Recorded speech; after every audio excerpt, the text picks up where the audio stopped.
All right, guys, here we have some crafting leather. I'm going to show you how I like to work my craft leather. This is craft leather. No.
Once you get everything all nice and scraped off, and you're basically just down to the leather itself, then you spread them out on something, and then we're going to sprinkle salt all over them. And that's what the next step will be. And you put a lot of salt, a whole bunch of salt, and make sure that it is plain salt. Plain salt is what you need. Don't use ionized salt. You need plain salt because if you use anything else, it could cause the hair to slip off, and you don't want that. Well, unless you don't want hair on it. If you don't want hair on it, then I guess it doesn't matter. But if you're trying to keep the hair on it, plain salt is the way to go.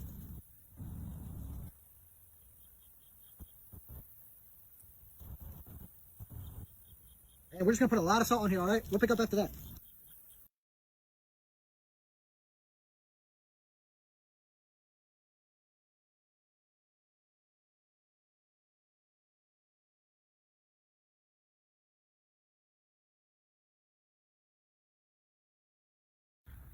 All right, guys, so we got all the salt on there. That's what it should look like. There's a few little spots that look like it would need a little bit of salt, but the reason why is just I was moving kind of slow and the salt's already started to do its thing. But really, it should all basically look like that. You know, you should be able to see nothing but salt. For this, I used 6 of those little things right there.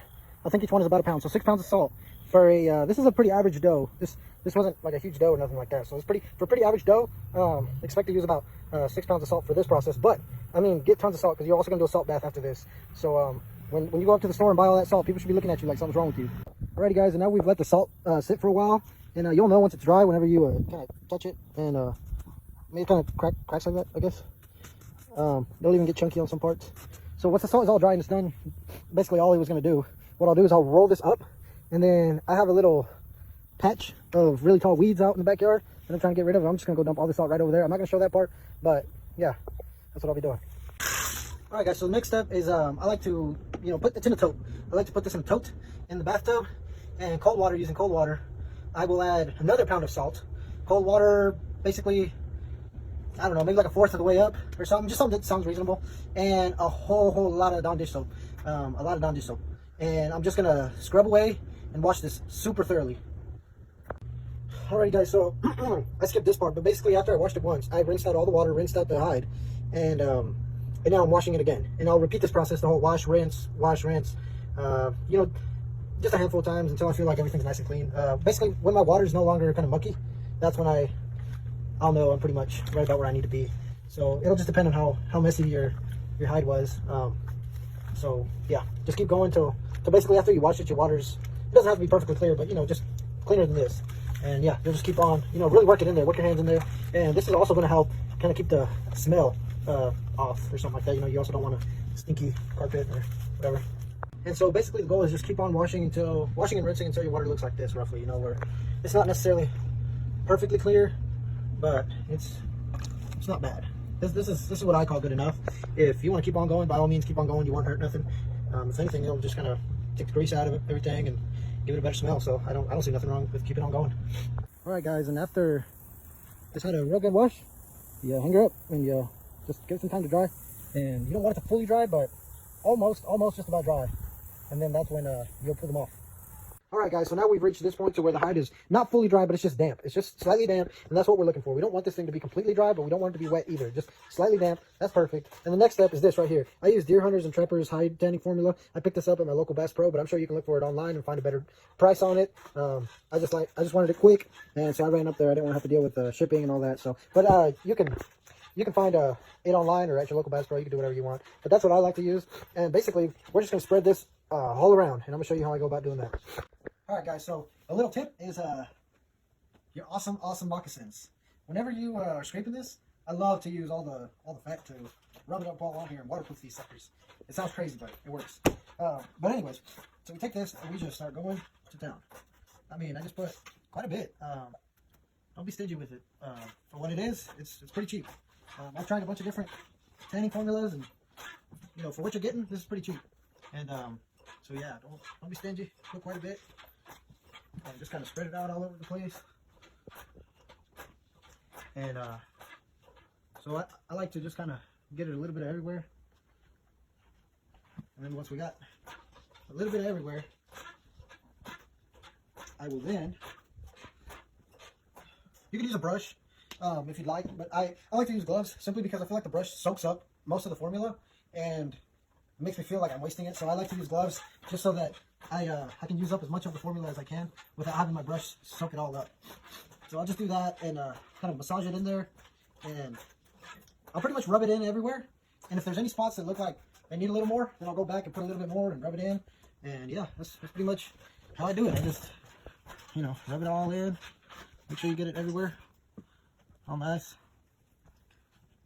And yeah, I mean, pretty much just get it everywhere. Try to keep it away from the hair. If you're keeping the hair on it.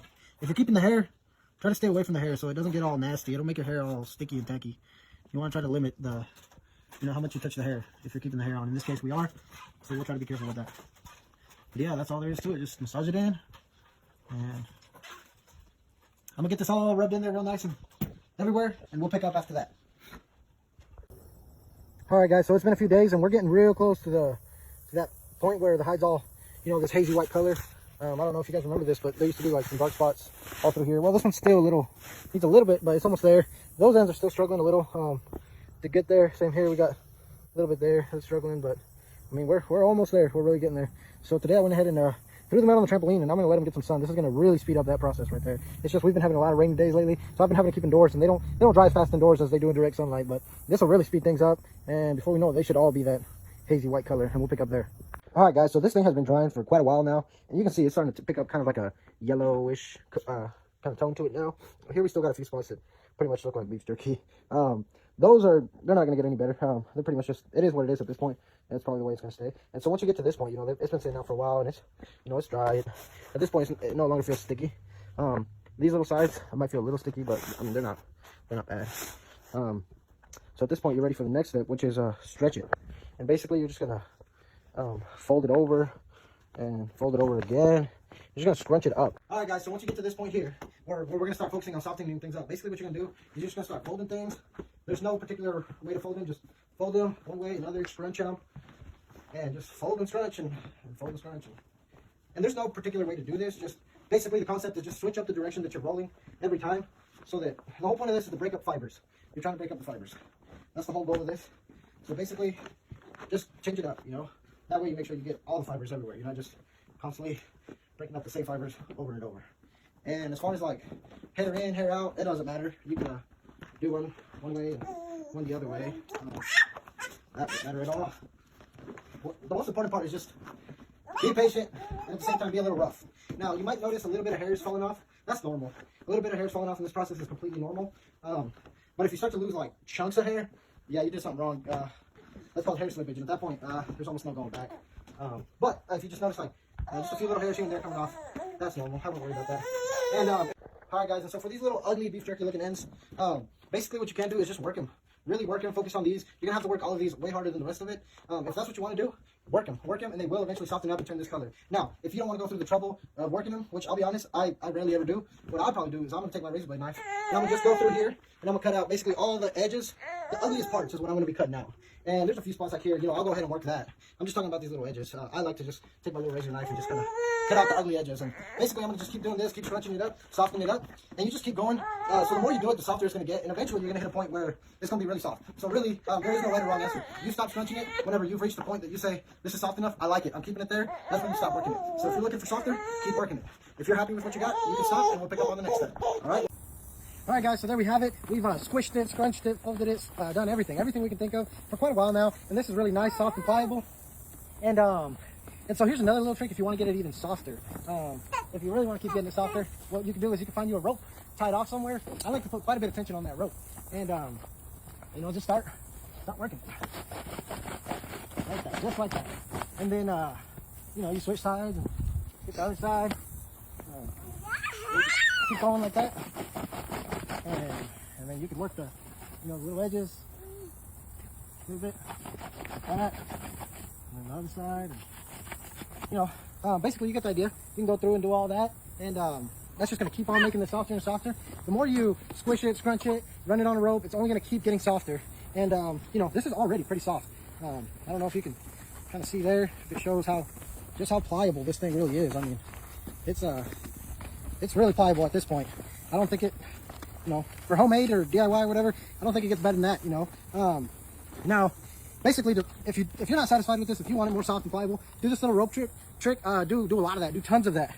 And then, if you still want it even softer, what you can do is you can actually get a belt sander, lay this out somewhere, real nice and flat, and take your belt sander and sand all the, you know, sand this all down with a belt sander. And by doing that, basically what you're going to do is, if you look here, I'm going to, you know, kind of peel away a little bit.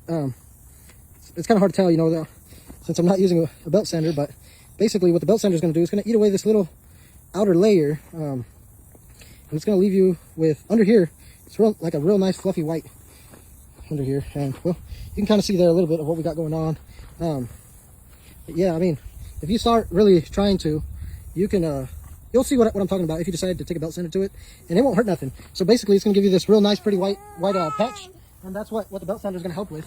And so I'm not going to do that to this hide, but as you can see there, you know, that's basically what you're going to get, like a white color, and it's going to be super nice and fluffy, really pretty. I really suggest it if you're going to be doing this like decoration for just like the couch or something out in your living room. If it's for decor, I really recommend that you go ahead and sand all of this down. But since this isn't going to be decor, I'm actually going to be building a hoodie with this. I'm going to make a hoodie out of it. Nobody's ever going to see this, and so I'm not really worried about getting it all super nice, pretty, and fluffy. And yeah, so that's that. This is probably good enough for me for my project. I don't think I'm going to work it anymore. But so yeah, guys, that's it. And you know, it's awesome. Ladies like it. Let's see. I think he likes it, guys. Look at that. It's real nice, fluffy, and really soft and pliable. I mean, let's see. He's giving us the grouch face. We don't know. Okay, never mind. He likes it, guys. He approves. He says, go make your guys your own deer hide, okay? This is real awesome, you know, preserve your first deer, or maybe just make some living room decor, whatever you want to do with it. That's how you make your own hide, guys. Yes, sir.